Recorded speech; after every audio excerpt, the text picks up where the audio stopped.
Okay, wanted to look at one more example of using a sampling distribution of means. In this case, we have a group of 200 women. Now, don't get offended, these are going to play on unfortunate stereotypes, but they make for good examples. So, and if you're annoyed that I'm picking on women, the next one picks on men, so it'll be equal opportunity. So this one just goes with the stereotype that women lie about their weight, saying that it's less than usual. So we want to test if this is actually the case. So basically, there are 200 women entering college, and they're asked to self-report their weight on a physical form. The mean seems to come out kind of low. So the question is, did they lie? Are they not reporting their weight accurately? On average, it's known that an 18-year-old woman, so someone of college age who would be entering, an 18-year-old woman, one single woman, on average has a weight of 143.47, and the individuals vary with a standard deviation of 51.54. So the 200 women came out and they have an average weight of 138. So the question is this unusual? It's lower than the average, but is it so low that we think that these women are lying about their weight, or is it reasonable to believe that this average could have come up given that these are the individual numbers? All right, so we can answer this with a sampling distribution for the 200 women, because basically this is one sample out of many. The sampling distribution shows us what, if we took samples of 200 women over and over and over and over and over again from this population, how their averages would come out. So we could test, is 138 something that comes up often? If it does, how often? All right, so I'm going to show building the sampling distribution based on this information for the 200 women. And then we'll test those sample that the college got. All right, so the title up top says, this normal curve here is the sample distribution of the average weights of the women for a sample size of 200.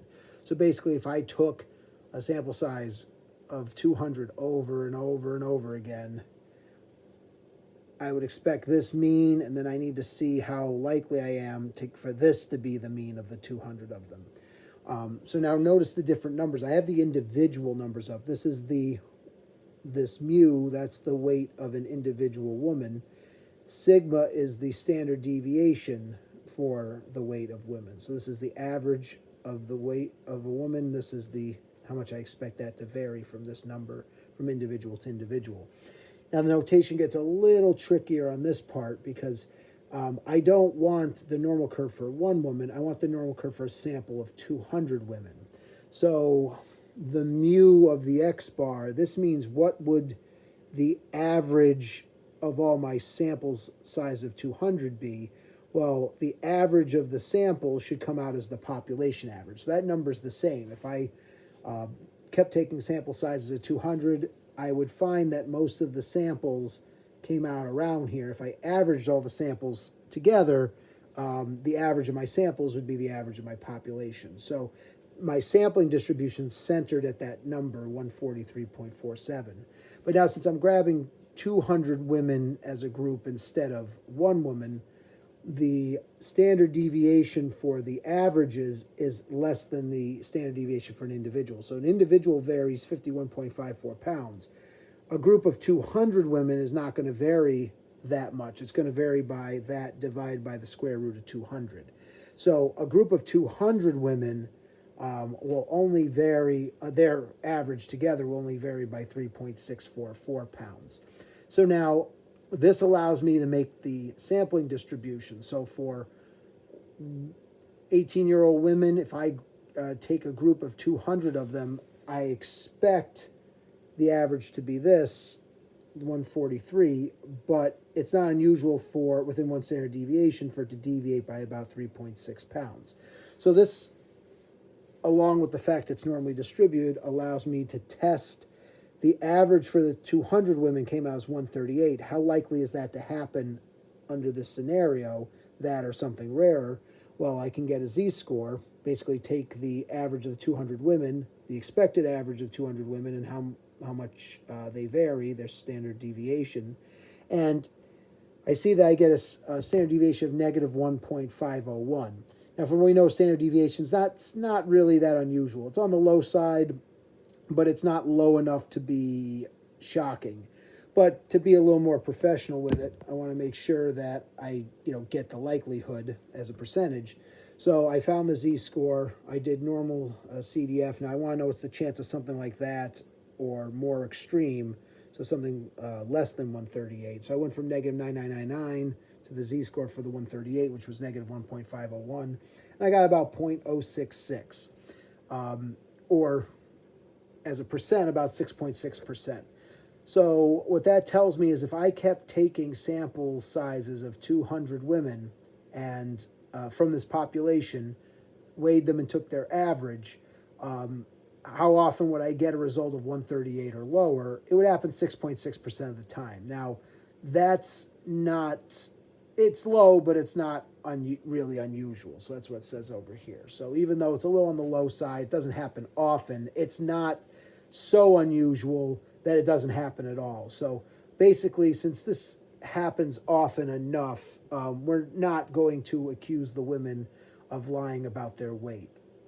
Essentially, this result would happen about 6.6% of the time, and that's within the realm of possibility. It's not, like I said, it's not completely unusual. All right, so we would basically not accuse anybody of any foul play.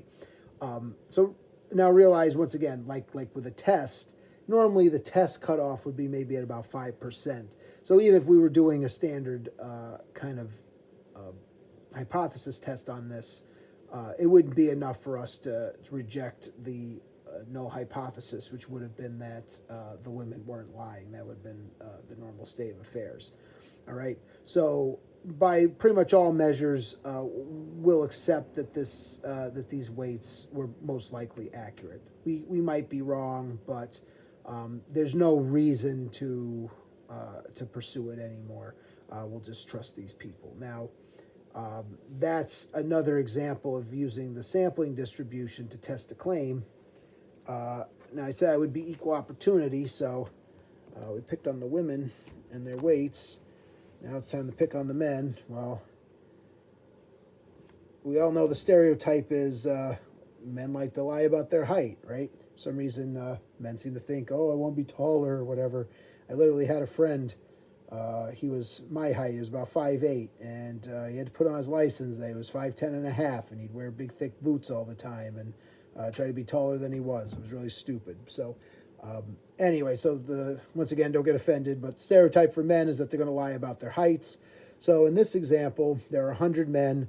They're asked to report their heights on a dating site, but when we look at the average height on the dating site, it comes out suspiciously high. What's known in the American population, I think these numbers are actually accurate.